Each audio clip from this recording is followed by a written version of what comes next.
আসসালামু আলাইকুম রহমতুল্লাহ। প্রিয় শিক্ষার্থী, আজকে আমরা একাদশ দ্বাদশ শ্রেণীর উচ্চতর গণিতের অন্তরীকরণের একটা ক্রিয়েটিভ প্রশ্ন নিয়ে তোমাদের সাথে আলোচনা করব, যেটা রাজশাহী, কুমিল্লা, চট্টগ্রাম এবং বরিশাল বোর্ড 2018-তে আসছিল।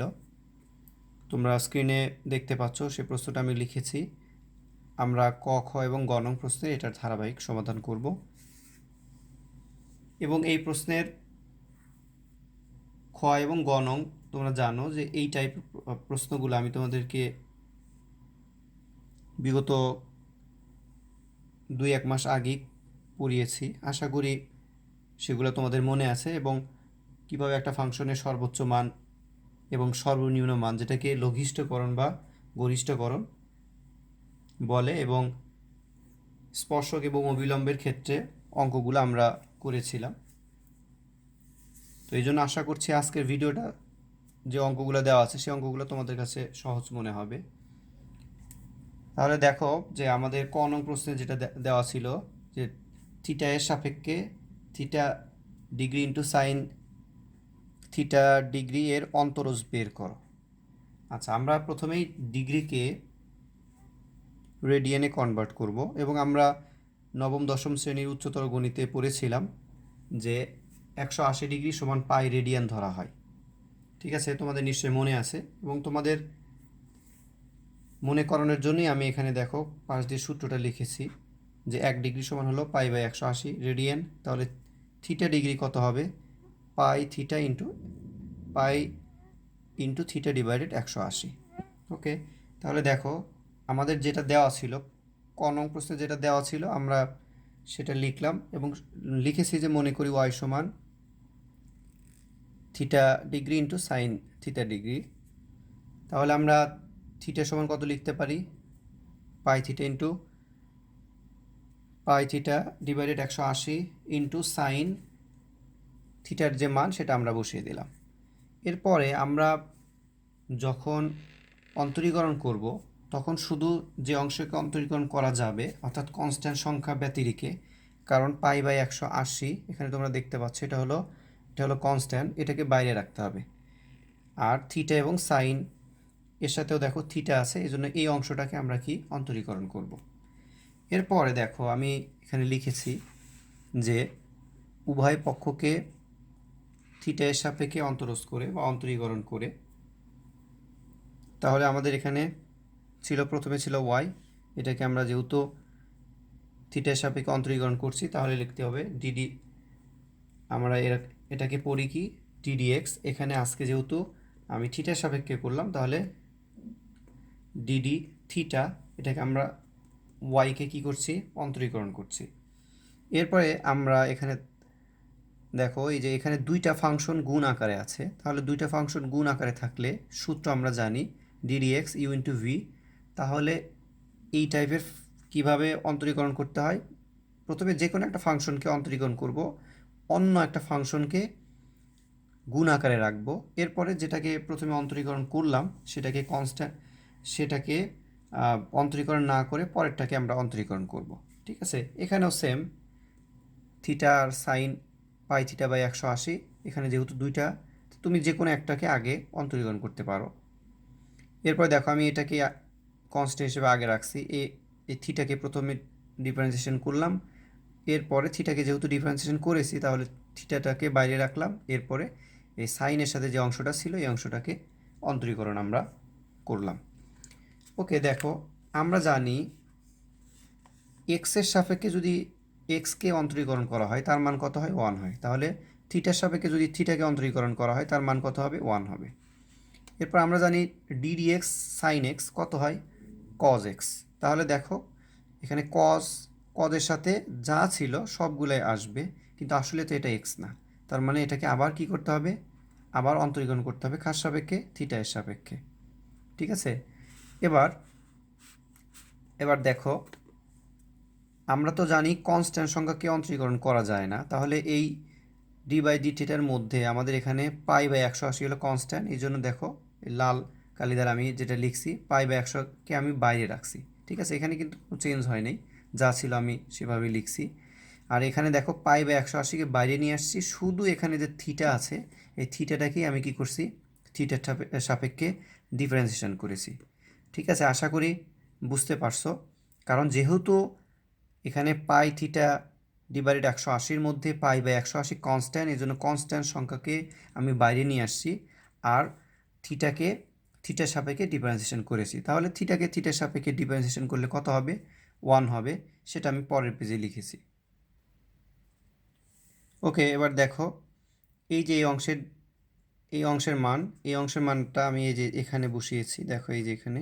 আর আগে কিন্তু যা ছিল সেটাই এখানে আছে। ঠিক আছে, এখানে আগে যা ছিল সেম সেম এটাই আছে, এখানে শুধু এই ডিফারেন্সিয়েশনের মানটা এখানে বসিয়ে দিয়েছি। ওকে, এরপরে আমাদের এটাই অন্তরীকরণ করতে বলা হয়েছিল। তাহলে দেখো এটার মান আমি একটু সাজিয়ে লিখছি। এটাই হলো আমাদের ক নং প্রশ্নের অ্যান্সার। এখন আমরা খ নং প্রশ্নের সমাধান করব। এবং তোমরা এখানে দেখো যে আমি খ নং প্রশ্নে যেটা লিখেছি যে 2 × ln gx divided gx whole square ফাংশনের সর্বোচ্চ মান বের করো। ঠিক আছে, এবার দেখো আমি যেটা দেওয়া ছিল, মানে আমাদের যে প্রশ্নটা দেওয়া ছিল সেটাকে ধরে নিয়েছি যে এফএক্স, বা মনে করি এফএক্স সমান হলো যে ফাংশনটা দেওয়া ছিল। ঠিক আছে, এবং দেখো আমাদের প্রথমেই দেওয়া ছিল জি অফ এক্স সমান হলো √/x। ঠিক আছে, তাহলে এইখানে আমি লিখেছি দেওয়া আছে জি অফ এক্স সমান কত, √/x। আচ্ছা, এবার দেখো 2 × ln জি অফ এক্সের মান কত, √x। ওকে, এরপরে জি অফ এক্সের মান কত, √x, এরপরে স্কোয়ার ছিল। তো আমরা জানি স্কোয়ার রুটে কেটে যাবে, শুধু এক্স থাকবে।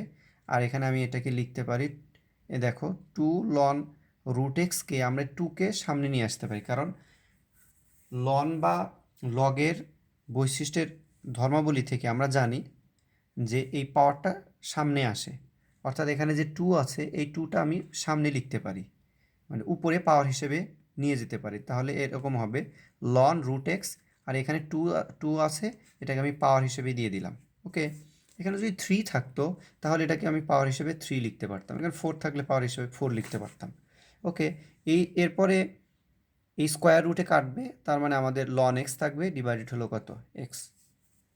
এখন আমাদের ফাংশন f(x) সমান হলো ln x/x, এটাকে আমরা ডিফারেন্সিয়েশন করব। আর আমরা জানি ddx u/v, অর্থাৎ দুইটা ফাংশন যদি ভাগ আকারে থাকে সেক্ষেত্রে সূত্র হলো v², আর লবের অংশে থাকবে v × ddx u minus u × ddx of v।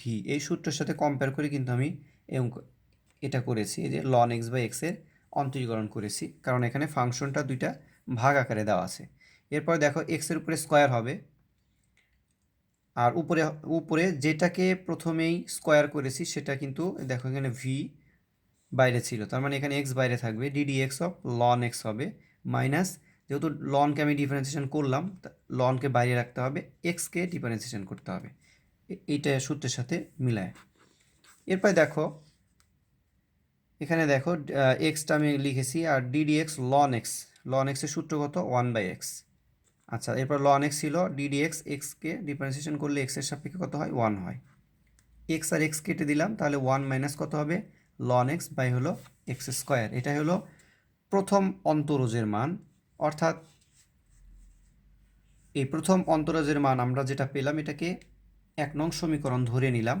এখন আমাদের ফাংশনের সর্বোচ্চ মান বের করার জন্য বা সর্বনিম্ন মান বের করার জন্য আমরা জানি আবার সেকেন্ড ডেরিভেটিভ বের করতে হয়, অর্থাৎ এটাকে এক্সের সাপেক্ষে আবার ডিফারেন্সিয়েশন করতে হয়। তাহলে এখানে দেখো তোমরা যে সূত্রটা এখানে দেখবা যে আমি কিন্তু এই সূত্রটাকে আবার অ্যাপ্লাই করেছি, কারণ এখানেও ফাংশন দুইটা ভাগ আকারে আছে। ঠিক আছে, এখানে যে সূত্রটা ব্যবহার করেছিলাম এখানেও সেম সূত্রটাই ব্যবহার করেছি।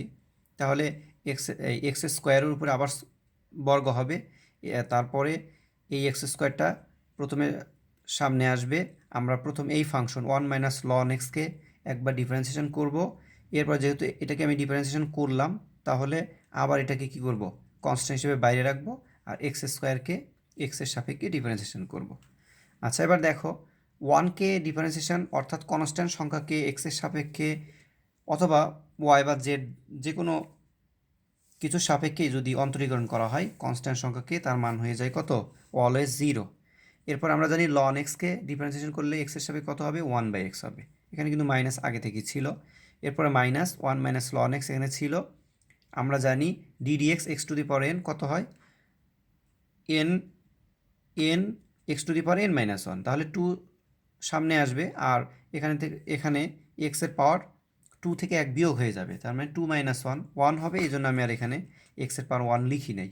ওকে, এবার দেখো আমি যদি এই এক্স স্কোয়ার দিয়ে এই -1/x-কে গুণ দেই তাহলে কত থাকবে, -x থাকবে।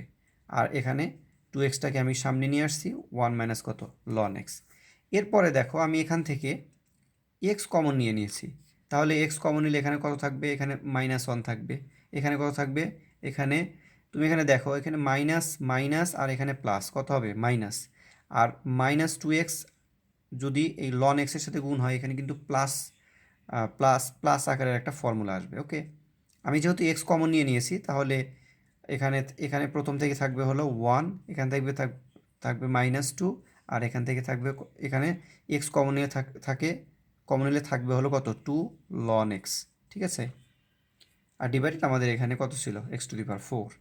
আর এখানে দেখো এখানে এখানে এক্স আছে আর এখানে এক্স টু দি পাওয়ার 4 আছে, তাহলে যদি আমরা এই এক্স আমরা যদি একটা এক্স কমিয়ে দিই তাহলে এখানে কিন্তু 1 থাকে আর এখানে থাকবে কত এক্স টু দি পাওয়ার 3। আর এখানে দেখো আমি একটু সাজায় লিখছি 2 ln x, আর এখানে -1 -2 কত -3 হয়। ঠিক আছে, এবার ফাংশনের সর্বোচ্চ মানের জন্য আমাদেরকে প্রথম যে অন্তরীকরণের মানটা ছিল সেটার মানটাকে 0 ধরতে হয়। এটা আমরা আগে থেকেই জানি যে সর্বোচ্চকরণ অথবা সর্বনিম্নকরণের জন্য ফার্স্ট ডেরিভেটিভ অলওয়েজ কী হবে 0 ধরতে হয়। আমাদের দেখো ফার্স্ট ডেরিভেটিভের মান এই যে এখানে দেখো এই পেজে আমরা যখন করেছিলাম তখন ফার্স্ট ডেরিভেটিভের মানটা আমাদের কত ছিল 1 মাইনাস ln x/x², সেটা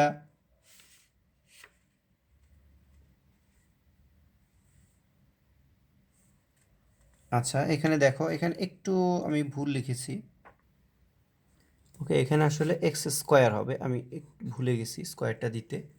ওকে, এবার এই x² যদি শূন্যের সাথে গুণ হয় তাহলে কি হবে,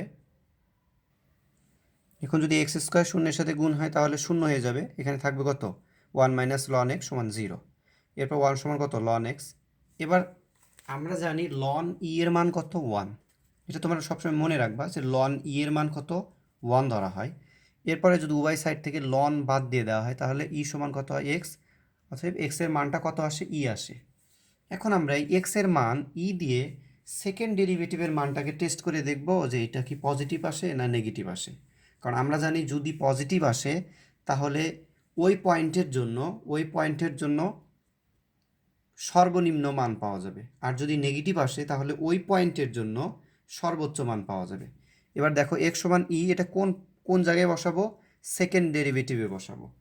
আচ্ছা আমরা জানি সেকেন্ড ডেরিভেটিভ আমাদের যে আসছিল, এই দেখো আমাদের আগের যে পেজে আসছিল সেকেন্ড ডেরিভেটিভের মান লাস্টের পেজে ছিল কত 2 ln x - 3/x³, এটা কিন্তু আমাদের সেকেন্ড ডেরিভেটিভের মান। ওকে, তাহলে 2 ln এখানে এক্সের জায়গায় আমি কত লিখেছি ই লিখেছি। ঠিক আছে, 2 ln x ছিল, এক্সের জায়গায় ই লিখেছি কারণ এক্সের মান হলো ই, -3/x³, এক্সের জায়গায় কত লিখেছি ই লিখেছি। তাহলে দেখো 2 ln এর মান যেহেতু 1 তার মানে 2 - 3 ডিভাইডেড কত e³। এবার দেখো -1 হলো কত e³। এবার তোমার মনে প্রশ্ন জাগতে পারে এটা আবার নেগেটিভ কীভাবে, কারণ দেখো ই এর মান যাই হোক না কেন এখানে যেহেতু একটা মাইনাস চিহ্ন আছে তার মানে এটা কি হবে, এটা অলওয়েজ কি হবে নেগেটিভ হবে। আমরা জানি ই এর মানটা হলো কত, ই এর মানটা হলো 2.71। ঠিক আছে, তাহলে তুমি -1/2.71 দিলেও কিন্তু এটা নেগেটিভ আসে। ঠিক আছে, এটা ই হলো এখানে ওয়াইলারের ফাংশন, তোমরা পরবর্তীতে যখন অনার্সে পড়বা এই ওয়াইলারের ফাংশন সম্পর্কে তোমরা জানতে পারবা। আচ্ছা এবার দেখো অতএব x সমান ই এর জন্য মূল ফাংশনের কী মান পাওয়া যাবে, যেহেতু নেগেটিভ আসলো সর্বোচ্চ মান পাওয়া যাবে। এখন আমাদের এই মানটা কোথায় বসায় দিতে হবে, এখানে মূল ফাংশনে এই x সমান হলো ই এর মানটা বসিয়ে দিতে হবে। ঠিক আছে, এখন আমাদের এই মূল ফাংশনটা আমরা যদি দেখি যে এই মূল ফাংশনটা কোনটা ছিল, আমাদের এখানে মূল ফাংশনটা, এই যে তোমরা দেখো যে এফ এক্স সমান হলো লন এক্স বাই হলো কত এক্স, এটা হলো মূল ফাংশন।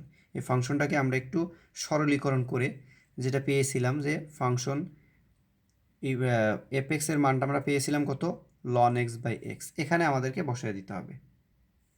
ওকে, এবার এবার তোমরা দেখো যে সর্বোচ্চ মানের ক্ষেত্রে আমাদের সেই যে ফাংশনটা ছিল লন এক্স বাই এক্স, এখানে আমি লন ই বাই ই বসিয়ে দিয়েছি। যেহেতু লন ইর মান হলো 1 আর এখানে তো ই থাকলোই, অর্থাৎ আমাদের সর্বোচ্চ মানটা আসলো কত, যে ফাংশনটা আমাদের দেওয়া ছিল খ নং প্রশ্নে, সেই ফাংশনের জন্য সর্বোচ্চ মান আসলো 1 বাই কত ই। এটা হলো আমাদের খ নং প্রশ্নের অ্যান্সার। এখন আমরা গ নং প্রশ্নের সমাধান করব। ওকে, এবার তোমরা দেখতে পাচ্ছ যে প্রমাণ করো যে এখানে দেখো দুইটা ফাংশন, প্রথমে g of x plus g of y সমান জি অফ বি বক্ররেখার একটা নির্দিষ্ট পয়েন্টে এক্স ওয়ান ওয়াই ওয়ান বিন্দুতে অঙ্কিত স্পর্শক কর্তৃক অক্ষদয় হতে কর্তৃত অংশের যোগফল হলো বি। ওকে, এইটা তোমাদের বইয়ের মধ্যেই ছিল, আমি ইউটিউবের ভিডিওতে এই অঙ্কটা দিয়েছিলাম, তোমরা ইচ্ছে করলে সেখান থেকেও দেখে নিতে পারো। আজকেও আমি এটা আবার রিপিট করছি।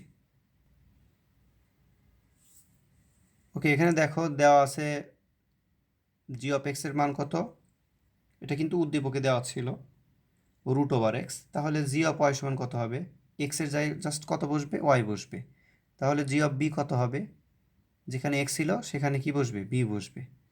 এবার এই এই প্যাটার্ন এইটা আমাদের উদ্দীপকের মধ্যে গ নং প্রশ্নে দেওয়া ছিল, এটা গ নং প্রশ্নে দেওয়া ছিল, তাহলে g of x plus g of b সমান g of x plus g of y সমান g of b. G of এক্সের মান আমাদের কত, রুট ওভার এক্স, এটার মান হলো রুট ওভার ওয়াই, আর এটার মান হলো কত, রুট ওভার বি।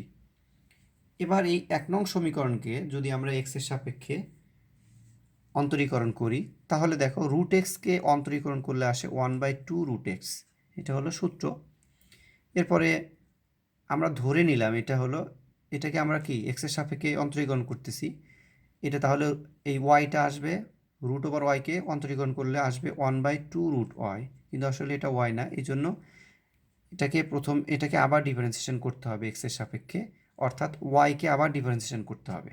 অধিকাংশ ছাত্রের ভুল হবে এই জায়গায়, ঠিক আছে, কারণ এখানে লিখবে হলো 1/2 রুট ওভার ওয়াই, তারপরে আর কিছু লিখবে না, আর এই কনস্ট্যান্টকে অন্তরীকরণ করলে আমরা জানি শূন্য আসে, কিন্তু এখানে সবচেয়ে বড় ভুল এটা হবে যে এই অংশটা মিসিং থাকবে, লেখা হয় না। তোমরা এটা ভালো করে মনে রাখবা যে রুট ওভার ওয়াইকে এক্সের সাপেক্ষে ডিফারেন্সিয়েশন করলে কত আসবে, প্রথমে আসবে সূত্রর যেটা 1/2 রুট ওভার, এখানে এক্সের জায়গায় যদি পি থাকতো তাহলে আসতো কত, 1/2 ইন্টু রুট ওভার কত পি, তারপর আসতো কত ডিপি বাই ডিএক্স, ঠিক আছে, ভুল কিন্তু এই জায়গায় হয়। এরপরে দেখো আমরা যদি এই ডিওয়াই বাই ডিএক্সের মানটাকে বের করতে চাই, তাহলে এইটা যেহেতু ওই পাশে গেলে কি হবে, মাইনাস হয়ে যাবে, এই অংশটা ওই পাশে গেলে মাইনাস হয়ে যাবে, আর এর সাথে যেহেতু এখানে ভাগ আকারে ছিল এই অংশটা উপরে চলে যাবে, ঠিক আছে। আমি যদি উভয় সাইড থেকে বাদ দিয়ে দিই তাহলে আমাদের থাকবে হলো কত, root over y by root over x. এটা হলো যে কোনো পয়েন্টের জন্য অন্তরীকরণের মান, ঠিক আছে। একটা বক্ররেখা যখন আমরা ঢাল বের করতে চাই তখন একটা নির্দিষ্ট পয়েন্টের জন্য বের করতে হয়, ঠিক আছে। এখানে এই যে অন্তরীকরণটা তোমরা দেখতে পাচ্ছ এটা, এবং এটার যে মান আসছে, এটার এই মান দ্বারা বোঝায় ওই বক্ররেখার প্রত্যেকটা বিন্দুতে অঙ্কিত স্পর্শকের ঢাল। কিন্তু আমরা আসলে প্রত্যেকটা বিন্দুতে ঢাল বের করতে চাই না, আমরা একটা নির্দিষ্ট পয়েন্টে বের করতে চাই। সেটা কত, সেটা দেখো, দেখো এই যে প্রশ্নের মধ্যে দেওয়া ছিল যে এই বক্ররেখার একটা নির্দিষ্ট পয়েন্ট ছিল x1 আর y1, ঠিক আছে, আমরা এই নির্দিষ্ট পয়েন্টেই ঢাল বের করতে চাই, ঠিক আছে। ওকে, দেখো এবার আমি এখানে আমাদের এটা ছিল কত, আগের পেজে তোমরা এখানে দেখেছো, তোমরা এখান থেকে দেখে নিতে পারো আরেকবার দেখো, এখানে ডিওয়াই বাই ডিএক্স এর মানটা ছিল কত, minus root over y by root over x. এখানে আমি যদি একটা নির্দিষ্ট পয়েন্টে মান বসিয়ে দিই তাহলে এই যে এক্সের জায়গায় হবে x1 আর ওয়াইয়ের জায়গায় হবে y1, কেন, কারণ আমি নির্দিষ্ট বিন্দুটাকে ধরেছি x1 y1, এই জন্য এক্সের জায়গায় হবে x1 আর ওয়াইয়ের জায়গায় হবে কত, y1। কারণ আমি তো আগেই বলেছিলাম এটা দ্বারা কোনো নির্দিষ্ট পয়েন্টে অন্তরীকরণ বোঝায় না, এটা স্পর্শকের প্রত্যেকটা বিন্দুতে অঙ্কিত স্পর্শকের ঢালকে বোঝায়, কিন্তু আমরা একটা নির্দিষ্ট পয়েন্টে চাচ্ছি, অর্থাৎ এখানে দেওয়া আছে x1 y1 পয়েন্ট, তাহলে এখানে x এর জায়গায় হবে x1, y এর জায়গায় কত হবে y1 হবে। ঠিক আছে, এটাই দেখো আমরা পরবর্তীতে যে পেজটা, এই দেখো তোমরা এখানে দেখতে পাচ্ছ যে আমি x1 y1 পয়েন্টে ঢাল বের করতে চাচ্ছি, কারণ এই ডিফারেন্সিয়েশন করার দ্বারা সবগুলা পয়েন্টে ঢাল বের হয়, কিন্তু আমাদের এই এই নির্দিষ্ট পয়েন্টে যখন আমি দিয়ে দিয়েছি তখন এই পয়েন্টের জন্য ঢাল কত সেটা আমি চাচ্ছি। এখানে ছিল উপরে ওয়াই আর উপরে নিচে ছিল এখানে এক্স, এখানে আমি রিপ্লেস করেছি কোন মান দ্বারা, এই নির্দিষ্ট পয়েন্টের মান দ্বারা, অর্থাৎ এক্স ওয়ান আর ওয়াই ওয়ান।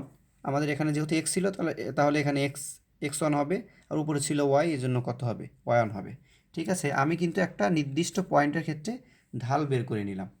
এখন আমরা জানি যে স্পর্শকের সমীকরণের ক্ষেত্রে সূত্র হলো ওয়াই মাইনাস ওয়াই ওয়ান এবং ঢাল ঢাল into x minus x one.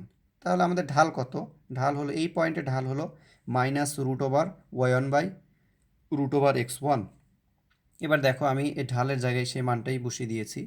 এরপর নর্মালি আমি শুধু ক্যালকুলেশন করার জন্য এইটা এই অংশের সাথে গুণ দিয়ে দিয়েছি, এখানে মাইনাস হিসেবে এরকম ছিল। আচ্ছা, এরপরে যদি আমরা নর্মালি যেভাবে গুণ দিয়ে দিই সেভাবে যদি আমরা গুণ দিই তাহলে দেখো আমাদের এরকম আসে। এরপর আমি সাইড চেঞ্জ করেছি, এটা এই মাইনাসটাকে এই পাশে নিয়ে আসছি আর এই মাইনাসটাকে এই পাশে দিয়ে দিয়েছি। ওকে, এবার এই root over x one y one দ্বারা একটু ভালো করে খেয়াল করো, এইটা দ্বারা আমি উভয় সাইডে কী করে দিয়েছি, ভাগ করে দিয়েছি। এরপরে রুট ওভার এক্স ওয়ান আর এক্স ওয়ান এখান থেকে কেটে গেল, এখান থেকে রুট ওভার ওয়াই ওয়ান আর ওয়াই ওয়ান চলে যাবে, এখান থেকে আমাদের ওয়াই ওয়ান আর ওয়াই ওয়ান চলে যাবে, রুট ওভার ওয়াই ওয়ান চলে যাবে, আর এখান থেকে রুট ওভার এক্স ওয়ান আর এক্স ওয়ান চলে যাবে। আমাদের এইরকম টার্ম আসবে। ওকে, এবার তোমরা দেখো একটু আমি এটাকে সাজিয়ে লিখছি, এটাকে আগে দিছি, এটাকে পরে দিলাম। এরপরে এখানে দেখো আমরা জানি এক্স ওয়ানকে লেখা যায় কত, কারণ এক্সকে লেখা যায় কিভাবে, এক্সকে কিন্তু লেখা যায় root over x into root over x, তাই না? তাহলে আমি এখানে এক্স ওয়ানকে কীভাবে লিখতে পারি, root over x one into root over x one. ওয়াইকেও সেমভাবে লিখতে পারি root over y one into root over y one. তাহলে এটার সাথে এটা একটা চলে যাবে আর এটার সাথে একটা চলে যাবে। ওকে, এবার দেখো আমাদের বাম সাইডে যেমন ছিল সেরকমই আছে। এবার দেখো আমি এখানে লিখছি root over x one plus root over y one সমান হলো বি। এবার কোথা থেকে পাইলাম, এক হতে পাই। আচ্ছা, এখন আমি একটু দেখাচ্ছি যে এটা কোথা থেকে আসছে। ওকে, এবার একটু দেখো, একটু খেয়াল করো ভালো করে, root over x plus root over y সমান যদি বি হয়, একটু ভালো করে দেখো, এখানে এখানে যদি আমি এক্স ওয়ান লিখি আর এখানে যদি ওয়াই ওয়ান লিখি তারপরও বি হবে কেন? কারণ এই চলকের মানের পরিবর্তন করলে, এখানে যেহেতু কোনো চলক নাই, এই ডান পাশে কোনো চলক নাই, তার মানে এখানে এক্স ওয়ানের জায়গায় এক্স টু বা এক্স থ্রি যাই দেই না কেন ডান সাইডে কোনো চেঞ্জ হবে না। ঠিক আছে, কারণ ডান সাইডটা চলক মুক্ত, এই জন্য আমি এখানে root over x one plus root over y one সমানও কি লিখতে পারি, রুট ওভার বি। ঠিক আছে, এবার তোমরা একটু ভালো করে দেখো, এই যে আমি এখানে যে লিখেছি, এই যে দেখো root over x one plus root over y one সমান কিন্তু আমি লিখেছি কত, রুট ওভার বি। ঠিক আছে, এটা কিন্তু অবশ্যই ভালো করে বুঝতে হবে, না হলে কিন্তু এই জায়গায় গিয়ে অনেক সময় ভুল হয়। আচ্ছা, এবার যদি আমি লিখেছি যেটা, এ দেখো এটার পরিবর্তে আমি রুট ওভার বিকে এই পাশে লিখলাম। এবার যদি আমি এই পাশের রুট ওভার বিকে যদি আমি ওয়ান হিসেবে দেখতে চাই, তাহলে অবশ্যই আমাকে উভয় সাইডে রুট ওভার বি দ্বারা কী করতে হবে, ভাগ করে দিতে হবে। ঠিক আছে, তাহলে দেখো আমি এই রুট ওভার বি দ্বারা ভাগ করে দিলাম, এই সাইডেও রুট ওভার বি দ্বারা ভাগ করে এখানেও ভাগ করে দিয়েছি এখানে, তাহলে আমাদের ডান পাশে কী আসবে, ওয়ান আসবে। আচ্ছা দেখো, আমরা জানি এই দুইটাকে একটা রুটের নিচে আনা যায়, অর্থাৎ root over x one b আর হলো কত, root over y one b, আর আমাদের এখানে থাকলো এক্স, এখানে থাকলো ওয়াই, আর এখানে থাকলো কত, ওয়ান। এবার দেখো আমি এখানে একটা চিত্র এঁকেছি যে একটি সরলরেখা উভয় অক্ষকে ছেদ করলে তার সমীকরণ। দেখো এখানে এ বি একটা সরলরেখা, সেটা যদি উভয় অক্ষকে অর্থাৎ এক্স অক্ষ এবং ওয়াই অক্ষকে যদি ছেদ করে যায়, সেক্ষেত্রে তার সমীকরণ হয় x by a plus y by b সমান হলো ওয়ান। যেখানে এক্স অক্ষের কর্তৃত অংশ, এই যে এখান থেকে এ যে দেখতে পাচ্ছ তোমরা একটু দেখো, এই যে এখান থেকে এই অংশটা হলো এক্স অক্ষের কর্তৃত অংশ, যেটার মান হলো এ, এই যে এখানে এটা হলো এ। এবার এই যে পয়েন্ট, অর্থাৎ এটা ছিল মূল বিন্দু থেকে যদি এই পর্যন্ত, সেটা হলো আমার ওয়াই অক্ষের কর্তিত অংশ। এখানে কত, সেটা হলো বি, এই যে যেটা তোমরা দেখতে পাচ্ছ। ঠিক আছে, এখানে আমি লিখে দিয়েছি যেখানে এক্স অক্ষের কর্তিত অংশের দৈর্ঘ্য সমান এ এবং ওয়াই অক্ষের কর্তিত অংশের দৈর্ঘ্য হলো বি। তাহলে তুমি এবার একটু দেখে বলো, এই প্রশ্নের ক্ষেত্রে এক্স অক্ষের কর্তিত অংশের দৈর্ঘ্য হবে এই অংশটা, আর ওয়াই অক্ষের কর্তিত অংশের দৈর্ঘ্য হবে এই অংশটা। ঠিক আছে, আমরা যদি এই সমীকরণের সাথে মিলায়ে নিই। ওকে, এবার দেখো আমি পরের পেজে লিখেছি যে অক্ষদ্বয় হতে কর্তিত অংশের যোগফল। আচ্ছা, এটা কিন্তু এক্স অক্ষের কর্তিত অংশ, আর এটা হলো ওয়াই অক্ষের কর্তিত অংশ। আমি ইচ্ছে করে যে এখান থেকে দেখে নেওয়া, যে এইটা আর হলো এইটা। ঠিক আছে, যেহেতু যোগফল বলেছে এই জন্য আমি কী করেছি, যোগ করে দিয়েছি। এটাকে কিন্তু আলাদা আলাদা আমি রুট হিসেবেও লিখতে পারি। ঠিক আছে, রুট ওভার বি কমন নিলে আমাদের হবে কত, root over x one plus root over y one. আর আমরা তো জানি কি, এক নং সমীকরণে এটা দেওয়া ছিল যে root over x plus root over y সমান রুট ওভার বি। আমি যদি এখানে এক্সের জায়গায় অন্য একটা বিন্দু আনি এক্স ওয়ান, আর ওয়াইয়ের জায়গায় অন্য একটা বিন্দু আনলাম ওয়াই ওয়ান, সেক্ষেত্রেও কিন্তু এখানে কী হবে, রুট ওভার বি হবে। অর্থাৎ এইটুকুর পরিবর্তে আমরা রুট ওভার বি লিখতে পারি। তাহলে root over b into root over বিকে আমরা লিখতে পারি কত, বি। এবার একটু প্রশ্নটা দেখো, যে আমাদেরকে প্রমাণ করতে কিন্তু এটাই বলেছিল যে একটা বক্ররেখার একটা নির্দিষ্ট পয়েন্টে অঙ্কিত স্পর্শক কর্তৃক অক্ষদ্বয় হতে কর্তিত অংশের যোগফল হলো বি। এটাই আমাদেরকে প্রমাণ করতে বলেছিল। ঠিক আছে, দেখো আমরা কিন্তু সেটাই প্রমাণ করে ফেলছি। তো আশা করি ভিডিওটা তোমাদের ভালো লেগেছে, এবং এই রিলেটেড যত আরও অঙ্ক আছে আমি ইনশাআল্লাহ নেক্সটের ভিডিওগুলোতে 2019 সালের এবং 2017 সালের যে ক্রিয়েটিভ প্রশ্ন আছে ডিফারেন্সিয়েশনের, সেগুলো আমি সলভ করে দেওয়ার অবশ্যই চেষ্টা করব ইনশাআল্লাহ। তো এই পর্যন্ত তোমরা তাহলে সবাই ভালো থাকো, এবং এই রিলেটেড অঙ্কগুলা খুব বেশি প্র্যাকটিস করবা, কারণ এই প্রশ্নগুলা বোর্ডে আসছে মানে তোমাদের আসার সম্ভাবনা বেশি। আজকের মতো এখানেই বিদায় নিচ্ছি। আল্লাহ হাফেজ।